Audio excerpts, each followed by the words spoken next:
Once a fine day, clerk Eva Dmitry went to see an opera and sat in second row.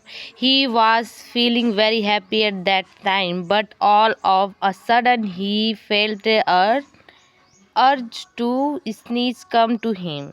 He could not check it and sneezed, thought it was all natural and there was nothing against in it. Even then she felt somewhat embarrassed and thought that he had committed a mistake. When he saw a Russian, generally Brazil, sitting on the first row, he thought his act more awkward. At once he bent forward a little and begged for a pardon for his act.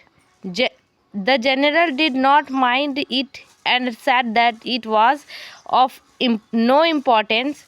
The clerk thought about the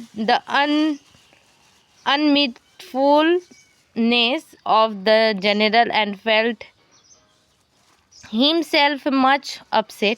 Again, in the interval, he about the apologized for his sin and said that it was all accidental and he had no intention to do it.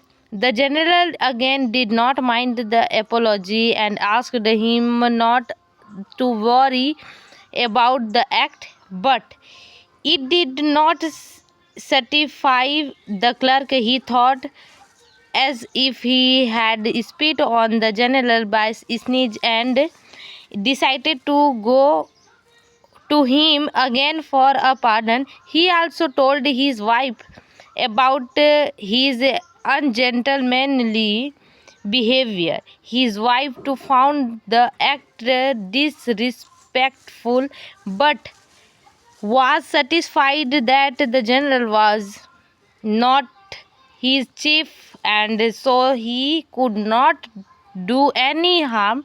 Next day, after being properly dressed, that the clerk reached the general's residence. When he tried to beg pardon, the general dismissed.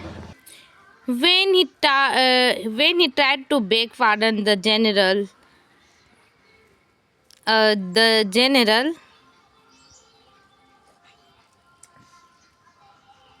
dismissed him as nonsense. Being dissatisfied, the clerk again went to the general at the time when he was received the patientness. His turn come in the end, but when he again told his heartfelt apology, the general laughed at him and turned him out of the doors. Chervakia returned home quite heartbroken. This made a great effect on him, and he lay on a sofa quite senseless and later on dead to remorse.